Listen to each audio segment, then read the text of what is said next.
1. In the summer, in McKinley, Minnesota, when you are 12, there is so much to do that almost none of it gets done, except fishing. It isn't that McKinley is big or busy. It's only got 1,200 people. Not much more than when my great-grandfather, Marshall Knutson, homesteaded the town site. I was named after him, and everybody calls me Marsh, except Willy, who is my best friend, and always just says hey when he wants me.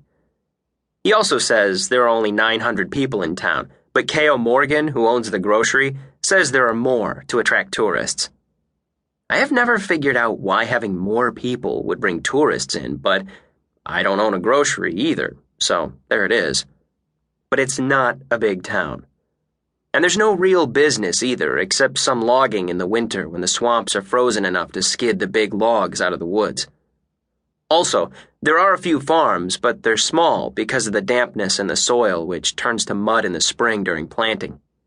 The mud sticks the tractors so bad, they have to use work teams of horses to pull them out, and what with running back and forth with horses to pull tractors out, you really couldn't call it farming. So, you couldn't call McKinley a busy town either. But in the summer, for some reason, all the get-done things seem to come at you.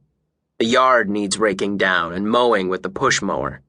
Dad doesn't like the rotary power mowers because they rip rather than cut. The garden needs weeding, all the time.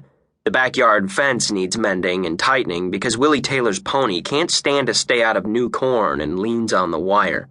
Trash needs to be burned and the front fence needs painting, or the rot takes the wood and the flower beds need cleaning from the cats and the storm windows have to come down and the screens go up or the mosquitoes carry you off and. It doesn't have to be a big town or a busy town to keep you jumping in the summer. And then, right in the middle, to make it worse, Willie Taylor comes by, and he's got his rod over his shoulder and some night crawlers and angleworms in an old cottage cheese carton, and that pretty much takes care of finishing whatever chore you're doing. Willie has a way of talking so you think just ahead of what he's saying.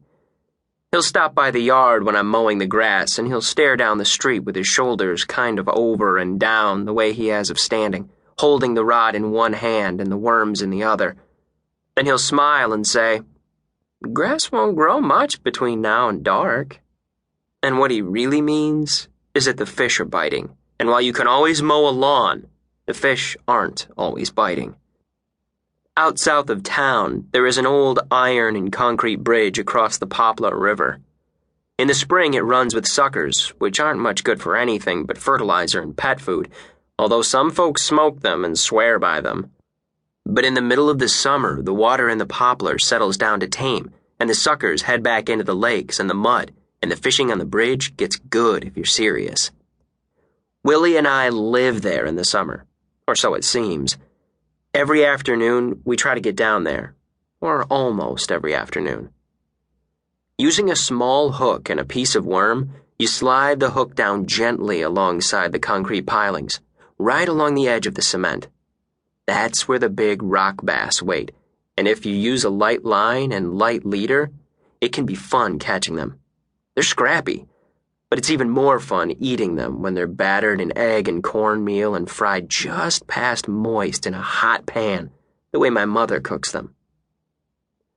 Sometimes we sit in the summer sun down there all day. There's hardly any traffic on the bridge because it leads out to farms, and farmers don't come into town that much.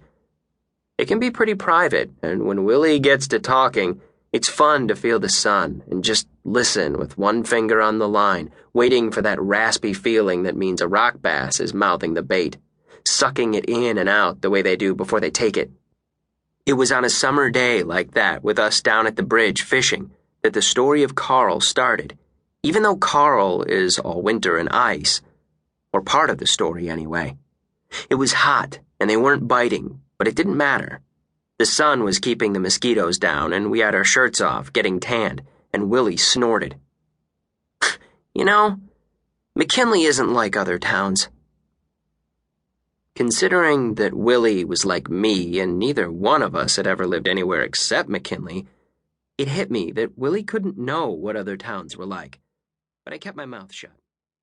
If you got set to argue with